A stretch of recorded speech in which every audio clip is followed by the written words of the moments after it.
भाई जनाब बाला साहब कोल्हापुर के MIM के प्रेसिडेंट मोहतरम जनाब तौफीक पहलवान साहब,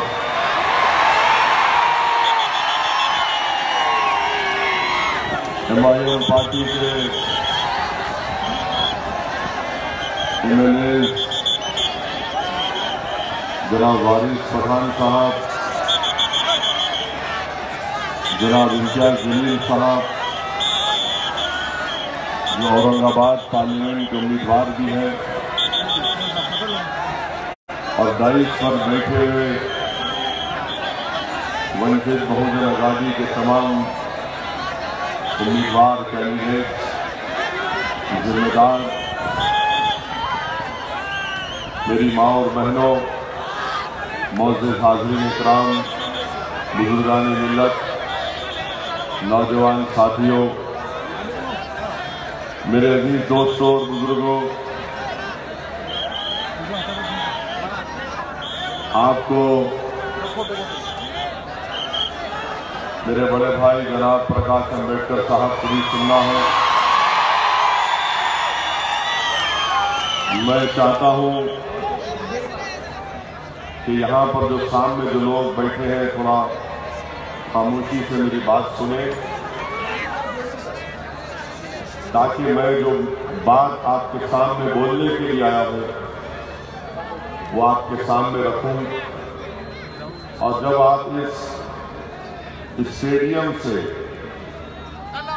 निकल कर जाएंगे तो मैं चाहता हूं कि आप एक फिक्र, एक पैगाम, एक मैसेज लेकर जाएं, ताकि जब आपको 18 तारीख को आप वोट डालने जाएंगे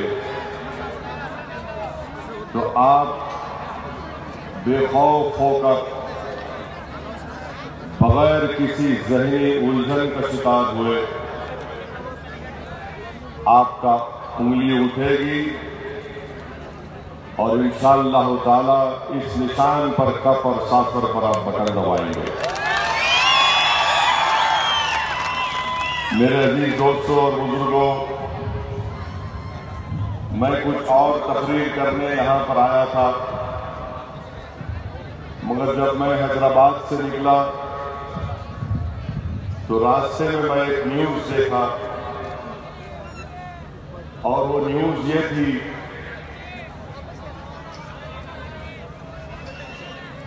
थोड़ा खामोश हो जाइए, यकीनन ये स्टेडियम अपनी तंगदामनी का शिकार कर रहा है,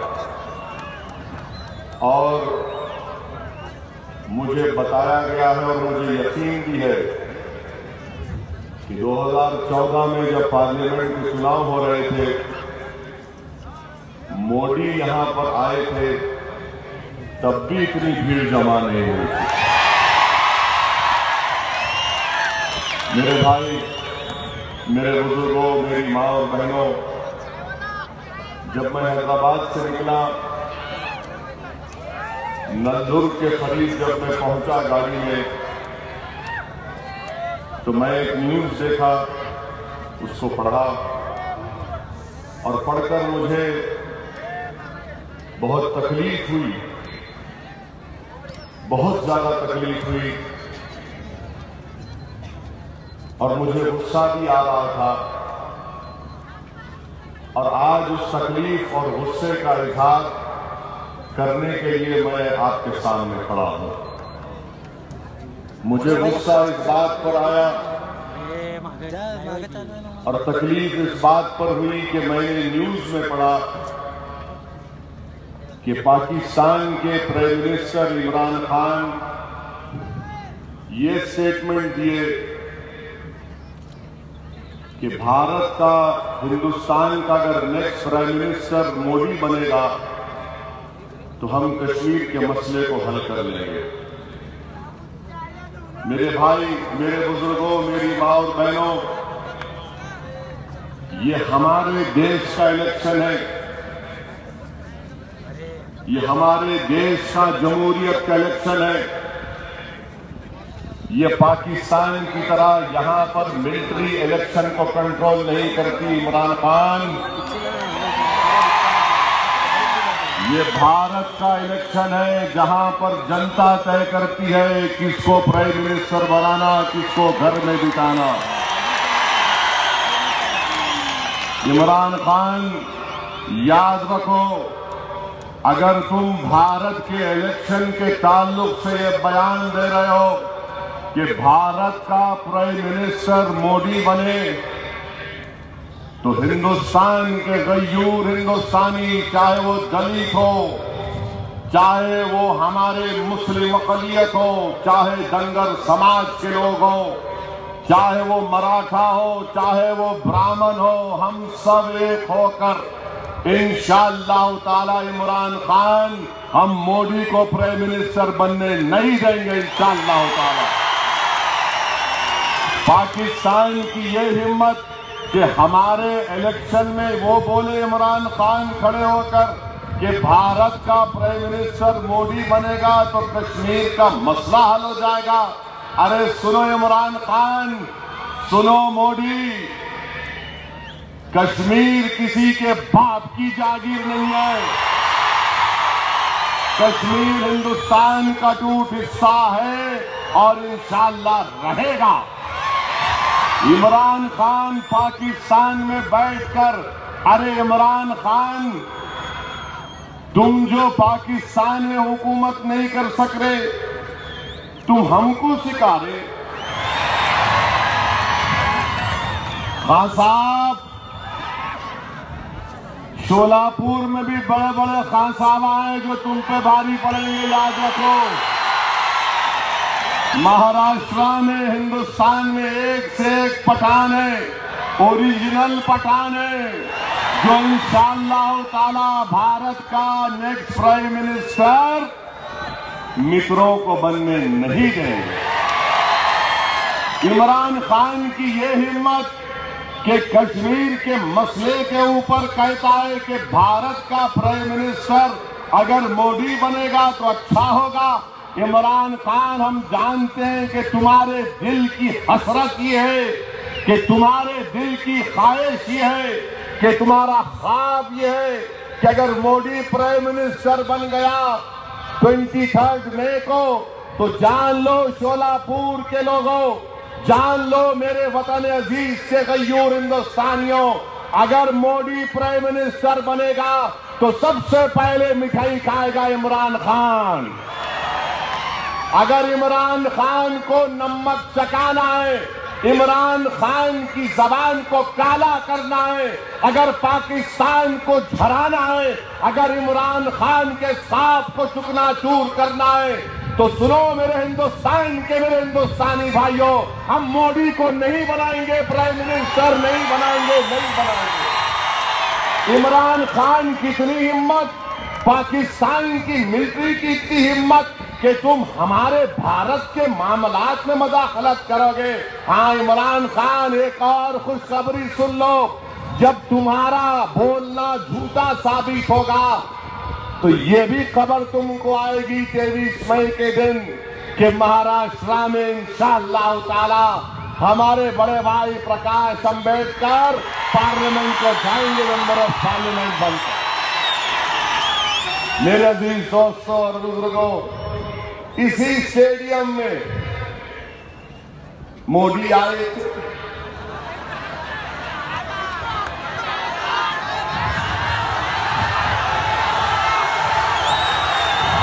जरा जोर से बोलो, जोर से बोलो, और जोर से बोलो, वहां से आवाज आनी चाहिए, उन सीढ़ियों पर बैठने वालों से आवाज आनी चाहिए। मेरे भाई, मेरे अजीज दोस्तों और बुजुर्गों,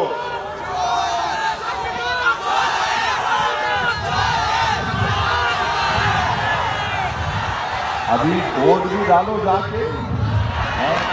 बाला साहब को कामयाब करना आप तमाम की जिम्मेदारी है। आप अंदाजा लगाइए कि मोदी बोल रहे हैं कि मुझे हराने के लिए अपोजिशन और कांग्रेस और ये तमाम लोग मिलकर, अपोजिशन में हम भी शामिल, और मोदी बोल रहे कि अगर मैं प्रधानमंत्री नहीं बनूंगा, और प्रकाश अंबेडकर साहब को तो नंबर 1 हिट लिस्ट में है मोदी के, नंबर 1। और मोदी बोल रहे कि अगर मैं नहीं बनूंगा तो पाकिस्तान में मिठाई बटेगी।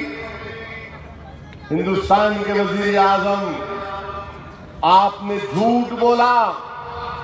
इमरान खान वहां से कह रहा है कि अगर तुम बन गए तो मेरा फायदा है।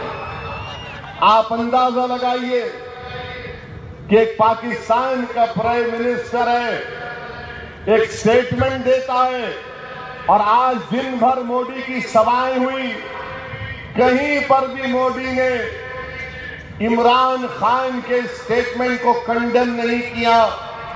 क्यों मोदी? इमरान खान का बयान क्या आपको पसंद आया? अच्छा लगा? दिल को ठंडक पहुंची? कलेजे को ठंडक पहुंची? अब तुमको रात में नींद अच्छी आएगी कि इमरान खान ने कह दिया कि अगर तुम प्रधानमंत्री बनोगे तो कश्मीर को हल करेंगे।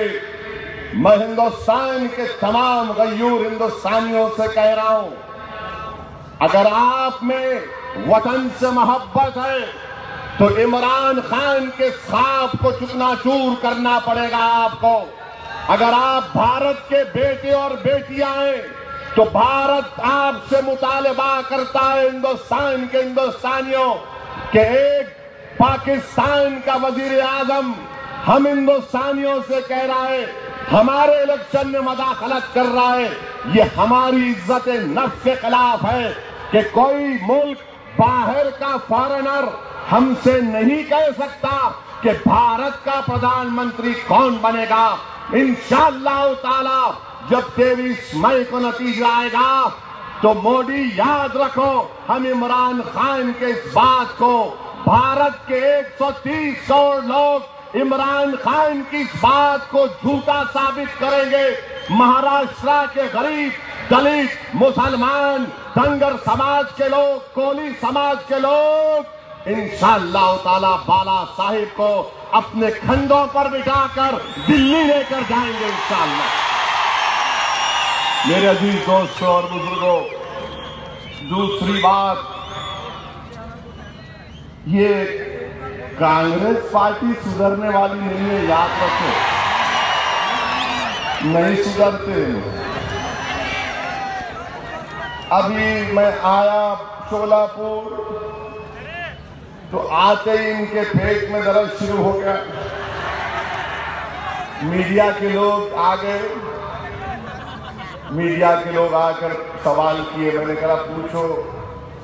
बोले कि आप बाबा बाला साहिब की तारीफ कर रहे, कहीं कोलैटरल डैमेज तो नहीं हो जाएगा? फिर किसी ने कहा कि कहीं आप भड़काऊ भाषण तो नहीं देंगे, और आप खुद कम्युनल हैं। मैंने कहा हाँ मैं कम्युनल हूं, क्या करते? बोले नहीं आप बोल रहे ना, हाँ मैं कम्युनल हूं, मोदी तो कंपोजिट कल्चर को मानने वाला है, कांग्रेस तो जनियोधारू नहीं है, हम हैं। बोले क्या बोल रहे? मतलब क्या तुम मजाक कर रहे, सवाल कर रहे या मजाक कर रहे? बोले नहीं हमको पूछना पड़ता। बोला कौन पूछो? बोले तुमको दिल्ली में बैठ के राहुल बोले या मोदी बोला पूछो बोल के? अरे हमसे सवाल करने का तरीका तो सीख लो। कोलैटरल डैमेज 70 साल से अगर किसी का हो रहा है तो वतन अजीज में दलित समाज का कोलैटरल डैमेज हो रहा है।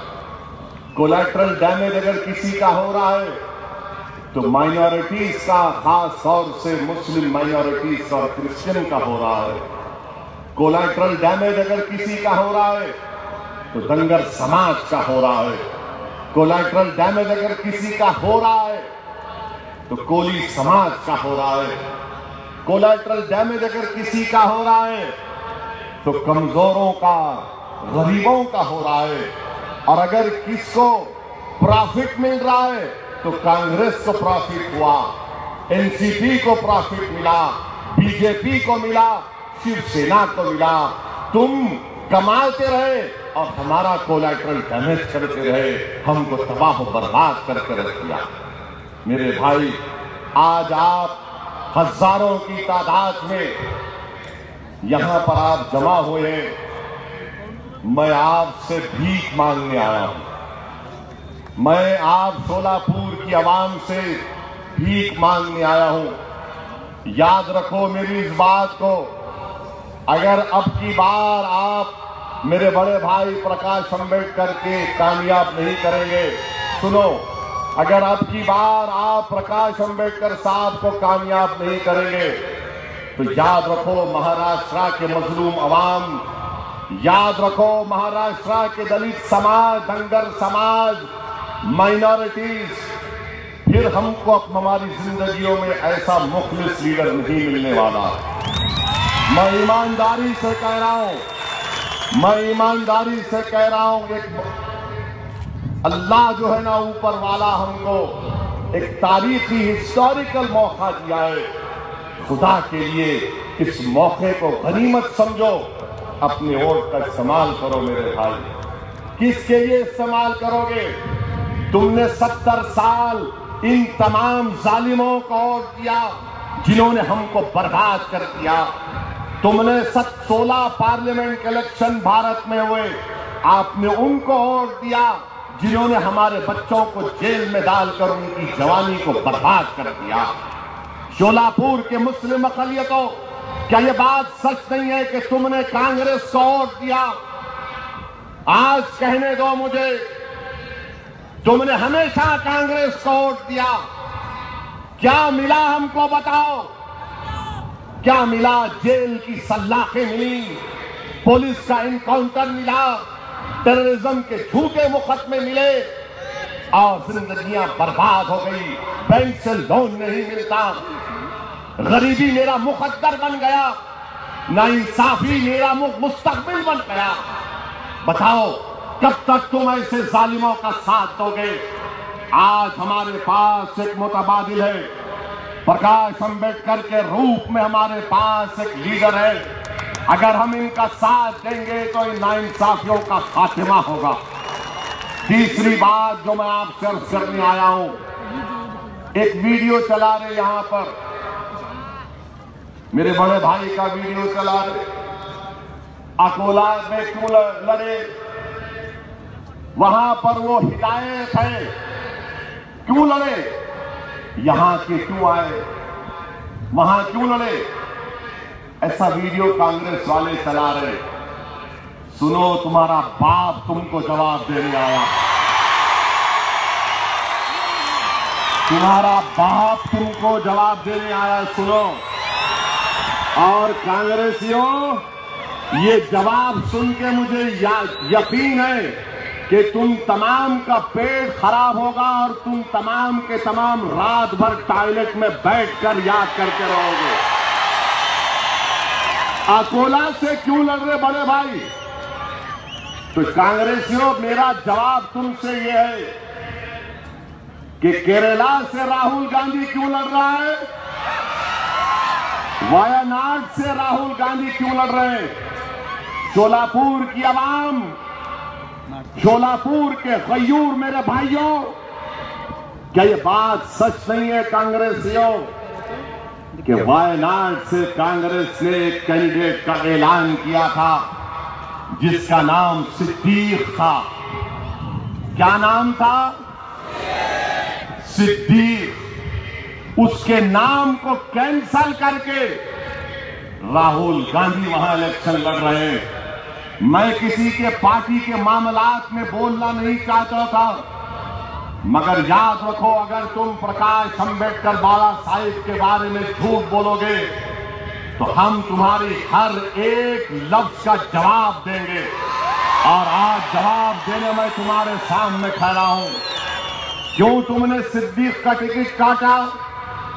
केरला से 3 मुसलमान जीत के अब सिर्फ 2 जीत के आएंगे और इंशाअल्लाह दोनों भी मुस्लिम लीग के रहेंगे। तुमने क्यों काटा? वहां पर तुमको सिद्दीक की मोहब्बत याद नहीं आई और हिदायत की मोहब्बत याद आ रही। अरे तुम हिदायत याफ्ता बन जाओ। नाम हिदायत रखने से हिदायत याफ्ता कोई नहीं हो जाता। अगर तुम सिद्दीक को जानते हो तो तुमको मैं कह रहा हूं सच्चाई ये भी है कि वहां पर उसका नाम काटा और वो चले गए वहां पर लड़ने के। अब तुम्हारे पास क्या सवाल है बताओ? क्या सवाल रहेगा तुम्हारे पास जब तुम्हारे सदर के बारे में मैंने कह दिया? इनका आर्गुमेंट 0 हो गया क्योंकि इनके राहुल पे बोल दिए तो इनको बोलते तेरी मां क्यों गए, हमको बोलना था। नहीं, हमारी आदत नहीं है। जो तुम्हारा गुरु कंटाल है उसी को बोले। चौथी बात यह है मेरे भाई, देखो आप कुदरत भी हवाएं चला रही है माशाअल्लाह। ये हवा में इसमें आवाज आ रही है। हवा भी सोलापुर की आवाम से कह रही है सुनो हवा को। ये हवा भी कह रही है कि सोलापुर में प्रकाश अंबेडकर की हवा चल रही है, हवा चल रही है, हवा चल रही है। सोलापुर में मोदी की हवा नहीं है, मोदी की हवा नहीं है। सोलापुर में शिंदे की हवा नहीं है। सोलापुर में सिर्फ बाला साहेब की हवा है, हवा है, हवा है। और ये महाराष्ट्र में हवा तूफान का शक्ल अख्तियार करेगी जब औरंगाबाद में इम्तियाज जलील को कामयाब करेगी। मेरे भाई, इनका एक और आर्गुमेंट कि वोट काटेंगे। अरे कब तक बोलोगे यार? काटेंगे काटेंगे काटेंगे काटेंगे। तुम जोड़ रहे? तुम जोड़ने का काम कर रहे? तुम किसको जोड़े बताओ? तुम सिर्फ बड़े बड़े लोग, पवार साहब, अशोक राव साहिब, ये साहिब लोग सिर्फ अपने आप को जोड़ लिए, हमको तोड़ दिए। प्रकाश अंबेडकर गरीबों को जोड़ने का काम कर रहा है, उनको तोड़ने का काम ये लोग कर रहे हैं। ये मिलाने का काम कर रहे हैं और कांग्रेस, एनसीपी, बीजेपी, आरएसएस काटने का काम कर रही है। असल कटवे तो ये लोग हैं। हम जोड़ने वाले हैं, हम दिलों को मिलाने वाले हैं। हम जो भाई, आज एक प्रेस वाले पूछे आप दोनों मिल गए, मिला क्यों आपकी जल रही? बोले वो क्या बात? मिला हम लोग बरसों पहले बिछड़ गए थे, आज मिले। अब यहां से मिलके रहेंगे इंशाअल्लाह ताला, हर बार मिलके रहेंगे इंशाअल्लाह ताला। बताओ मेरे भाई, ये दोनों भाइयों की जोड़ी कैसी लगी आपको? जरा वहां से आवाज नहीं आ रही, कैसी लगी जोड़ी? जरा खड़े होकर बोलो कैसी लगी जोड़ी? कूद कर बोलो कैसी लगी जोड़ी? हाँ, अब बैठो।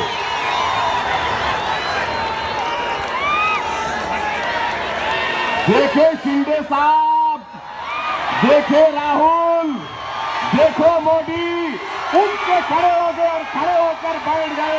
आप प्रकाश अंबेडकर कामयाब होंगे इंशाअल्लाह ताला। बैठो, अभी बैठो, अभी टाइम खत्म हो। मेरे भाई,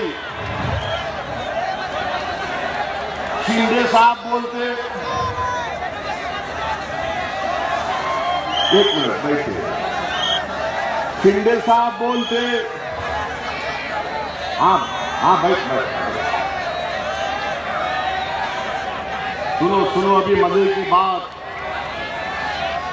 शिंदे साहब बोलते, अरे ए बेटा बैठ जाओ।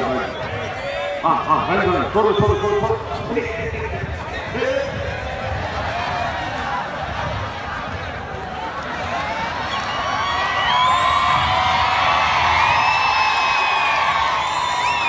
मैं शिंदे साहब से एक सवाल करना चाह रहा हूं।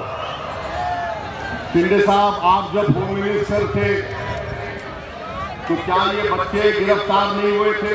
इरफान, खालिद, ऐसे 5 बच्चे पकड़े गए थे। यूएपीए मखौका लगा लेंगे। अरे तुमको नहीं मालूम क्या? ये कब तक तुम हमको सुना सुना कर हमको बहलाओगे, हमको फुसलाओगे, हमको डराओगे? अरे हम इंसाफ चाहते हैं।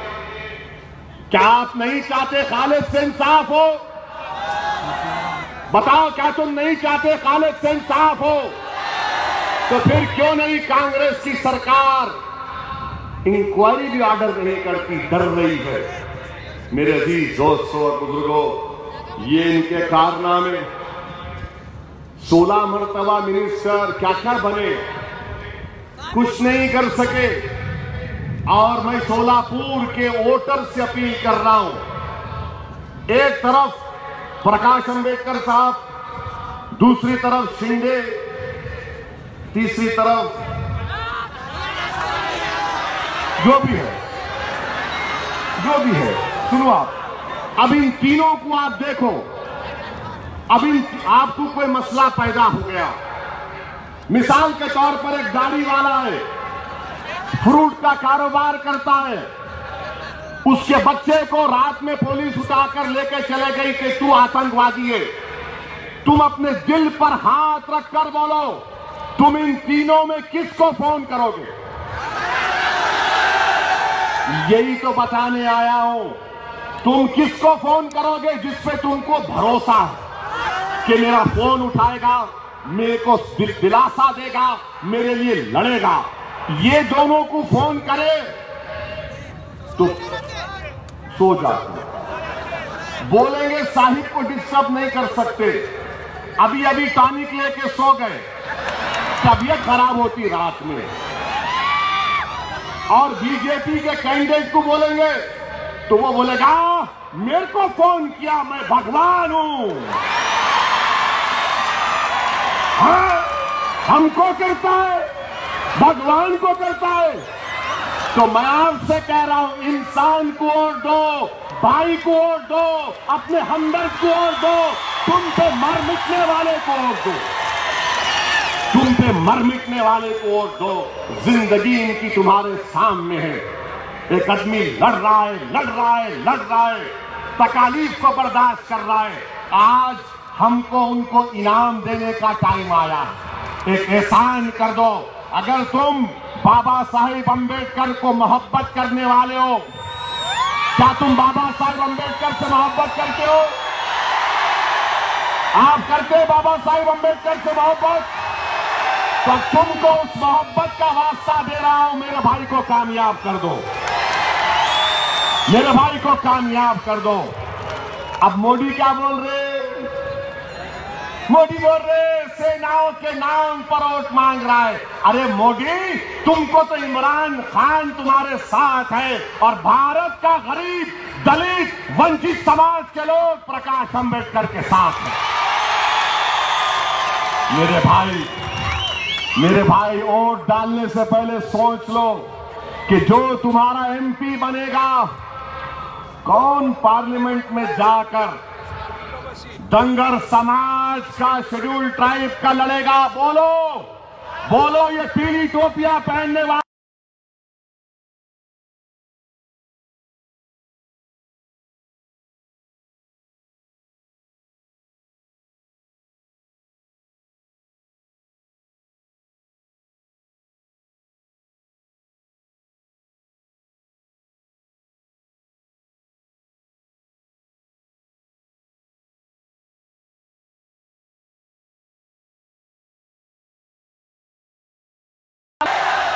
अब आपको कर दिखाना है पूरे महाराष्ट्र में।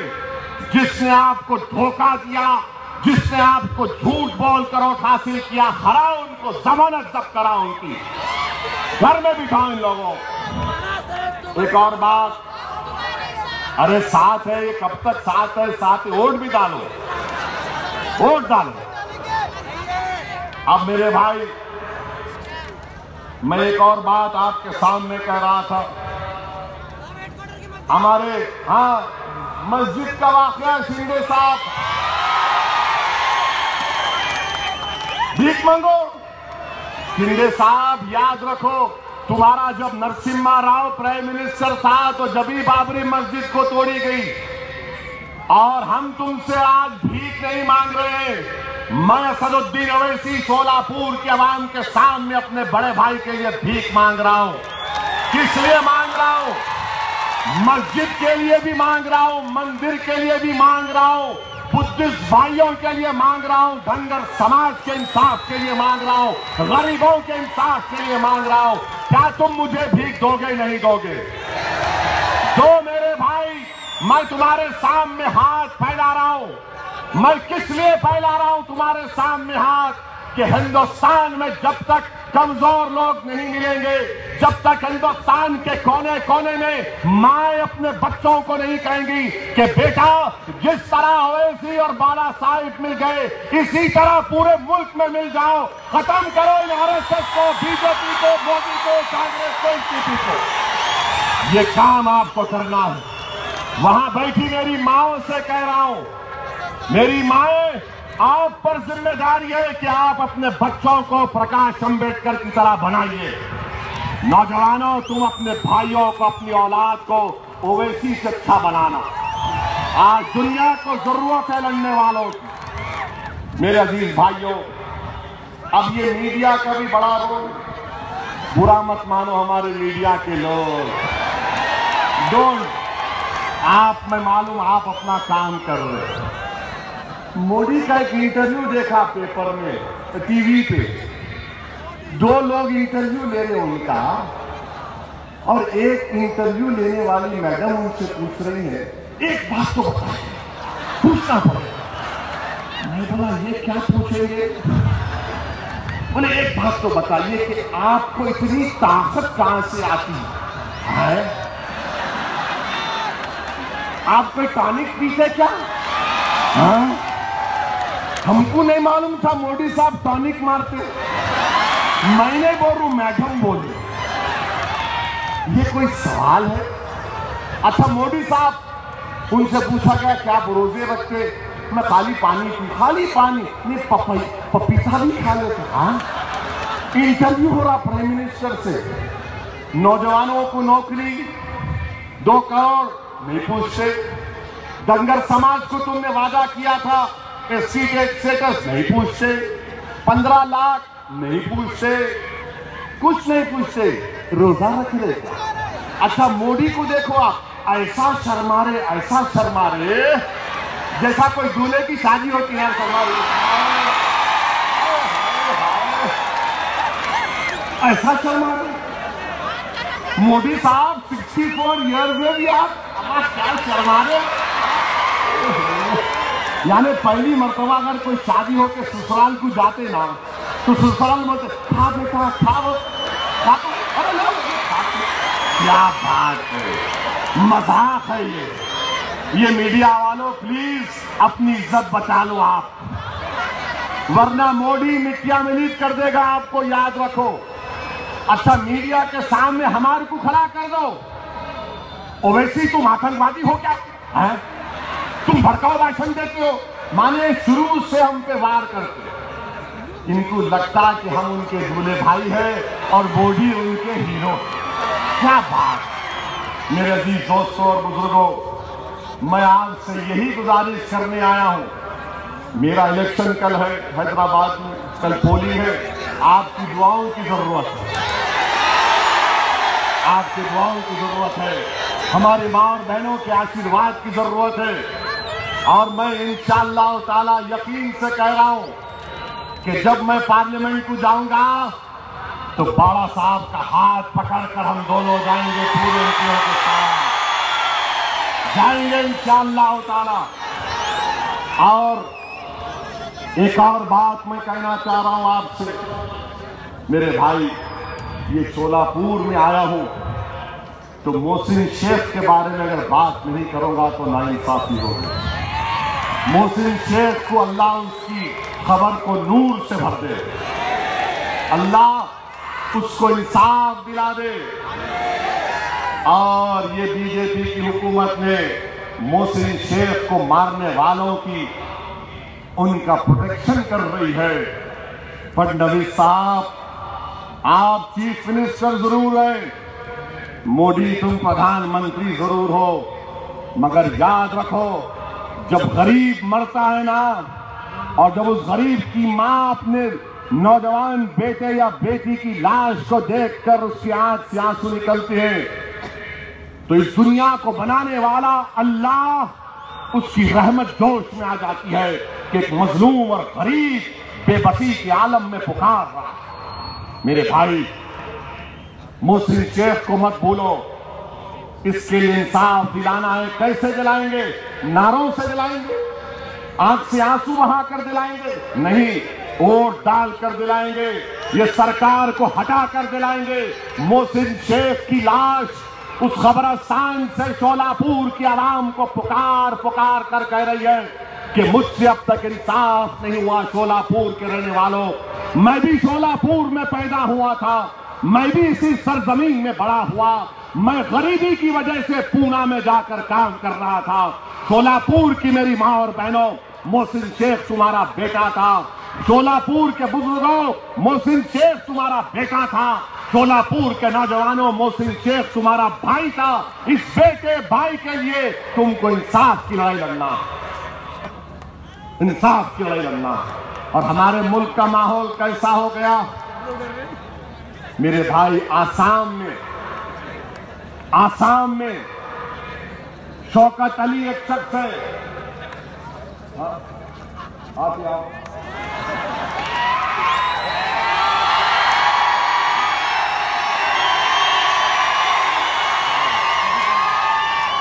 मैं खत्म कर रहा हूं, बाला साहब को बोलना।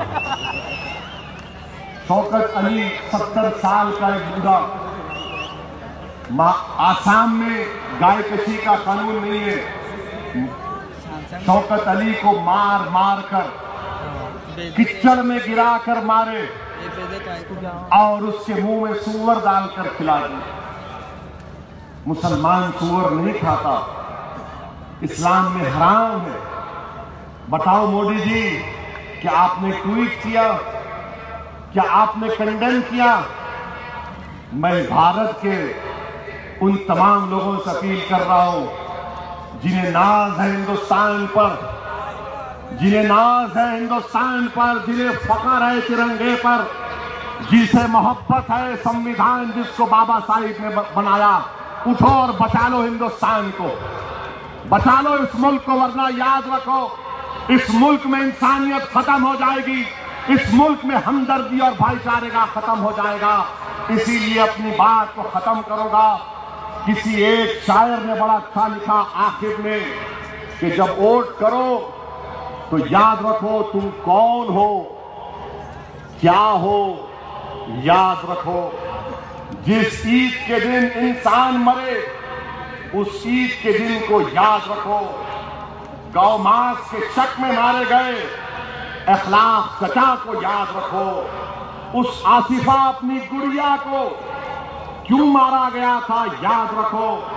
तुम इसकी सिसकती आहों को, जख्मों को याद रखो। जब वोट करो तो याद रखो तुम कौन हो, क्या हो, याद रखो। वो हाफिज कुरान जुनैद इस प्यारे जवान को याद रखो। क्यों रेल में इसका खून बहा, इस हिस्से को याद रखो। अफरोज की बोटी बोटी से बहते लहू को याद रखो। और मारे गए थे पीलू खान, ये बात भी यारो याद रखो।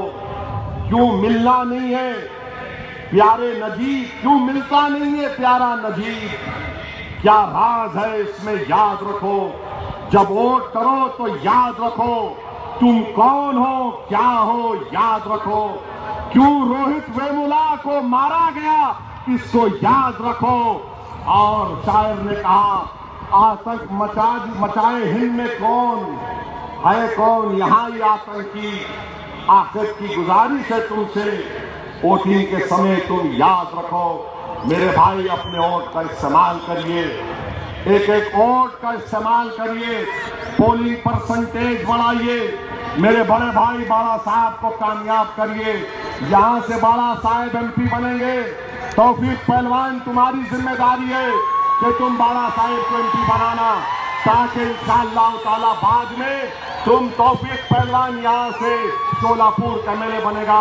अपना अपना सेल फोन खोल के लाइव निकालो और बाला साहब का इस्तेमाल करो और मेरे साथ बोलो जय भीम, जय भीम। जरा जोर से बोलो ताकि आरएसएस तक, हेडक्वार्टर तक आवाज जाए। जय भीम, जय भीम।